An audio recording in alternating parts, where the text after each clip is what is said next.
In a few weeks' time, just between the 23rd and the 26th of May, there will be European elections, and we as Europeans will vote for a new parliament. I'd like to use the outstanding benefits of a Skype video call in order to record 3 conversations with you about European democracy, social and economic cohesion, and the question whether there is a European culture. What do you, from the civil society out there, think about these questions? Well, and it's great to see that you're already here, guys. I would like to introduce to you Paulina Fröhlich. We reached out to her in Berlin. She is working at the Berlin-based think tank, das Progressive Zentrum. And last year, she made a journey through Germany called Europe is Listening to You. So she will be a great partner to talk with us today. Hello to Berlin. Hello, Paulina. Hello. I would like to say hello as well to Hector Sanchez. Hector Sanchez is working at the think tank CIDOB in Barcelona. It's a Catalan think tank, and he has the research focus on European government and new political movements. Great to see you, Hector. Hello, great to see you. Paulina, would you say that Euroscepticism was part of your journey? Yes, definitely. We had participants who I would classify as Eurosceptic, and they did themselves.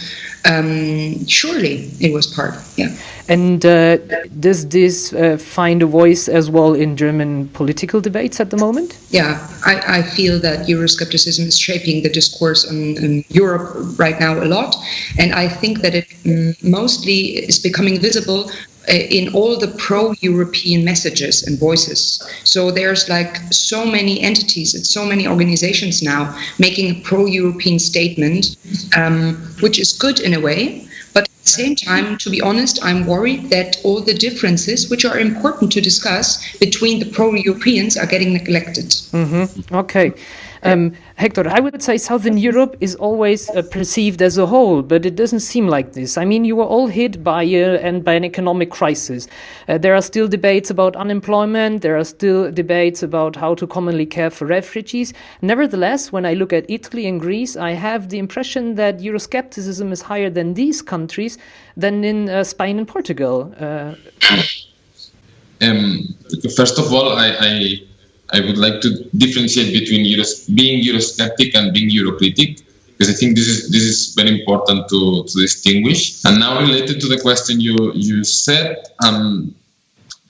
yes, we were hit very hard by the economic crisis. I don't think there's much difference between the levels of Euroscepticism in Spain, Portugal, Italy, and Greece. If there is criticism of the Union, is in order to improve it, because at least in Spain and Portugal, Europe was seen as a step towards the democratization of the country. So there's also this idea that once you become part of the EU, there was no going back to darkest days. Yeah, and I think you made a really interesting point, because we should not forget that the motivation, the country's motivation to join our European Union is different, no? I mean, for Spain and Portugal, Europe was as well not only the way to Europe, but it was as well the way to democratization, to the way to modernization, and this is why the perception is different than in a country like Germany, who joined Europe, basically after the Second World War as a founder. Can I make 2 points before that? No, of course. Go ahead. First of all, I really wanted to fully agree with Hector, what he said in the beginning about criticism and skepticism. And that is also one of the learnings and takeaways we take from our project journey. So we found that some of the participants wanted to make a critical point on Europe or the European Union. However, they were almost afraid to make that point in order to not be considered skeptics. And we, our project team, believe that it's very important right now from the European Union to give this signal that critics and constructive criticism is wanted, and is even something European. It is something democratic. Yeah, I mean, yeah, that's generally, well, a nice answer and a nice perception, but I was wondering how to beat this Euroscepticism, that is a populist party who are making politics against Europe, which we can find in most of our countries. First is to tell the truth. mainstream parties sometimes, because they would think that it's better to not to lie, but just to hide the truth to the voters. It will get easier for them to be re-elected. That's not true. Voters are not stupid. The second thing I would say, so the second thing is to listen to the voters. Many times the diagnosis they make of the reality are true, and even myself, I can share some or a lot of the diagnosis they make out of the problem. The thing is, the solutions sometimes are weird, let's say. I mean, this sounds quite easy somehow, but maybe there's some truth behind it, no? It sounds easy, but listening isn't easy. And especially, as Hector said, to people who you think are not right politically. Classical political citizen talks means the politician comes, in the worst case, sits on a stage which is above the others and is like the information hub. And then you may ask questions and they may answer. So we say, no, actually what we need is more platforms for citizens to talk to each other, because our participants were not that much interested in meeting an expert or a politician now. They just wanted to enjoy talking to each other, listening to each other. Yeah, I agree with Pauline. This is very, very, very important. They have to listen, but then they have to make sure that to implement, if it's possible, what they have been told. And if it's not possible, to explain why. Let's look forward. Let's look to the European Parliament and the European Union after the European elections. There's this big debate in Germany, especially after Brexit, that there will be a certain dominance of the South. So, Hector, what is this dominance of the South? What would you have to expect? To be honest, I don't see it. But the Visegrad countries do it. So if we get a platform, the Southern European countries, to agree on common positions, and this helps to move the EU forward, I think it's a good thing.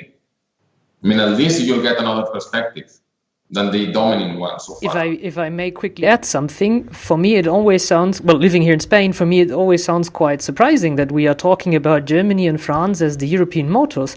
And I'm sometimes thinking, what should other country think? Like Portugal, like Greece, can they not be part of a European motor?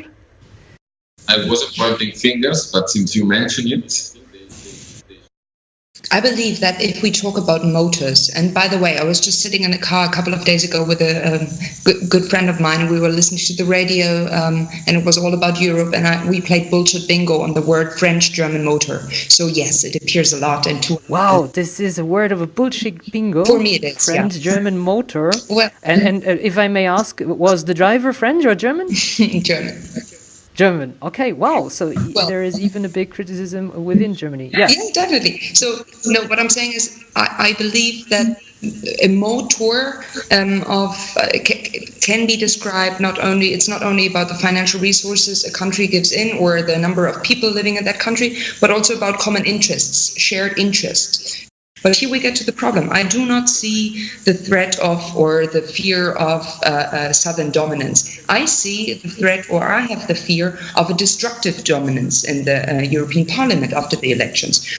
Okay. Now there's a threat coming, something threatening the whole basic idea of the European Union and the common values and the working together and the integration itself. So our energy and our time and our resources are now we are forced to fight that side and to mingle, to deal with all those skepticism and with all those destructive powers instead of sitting together and looking forward, as you said, looking into the future and discussing how we go on. So this is actually where I'm seeing the problem after the election.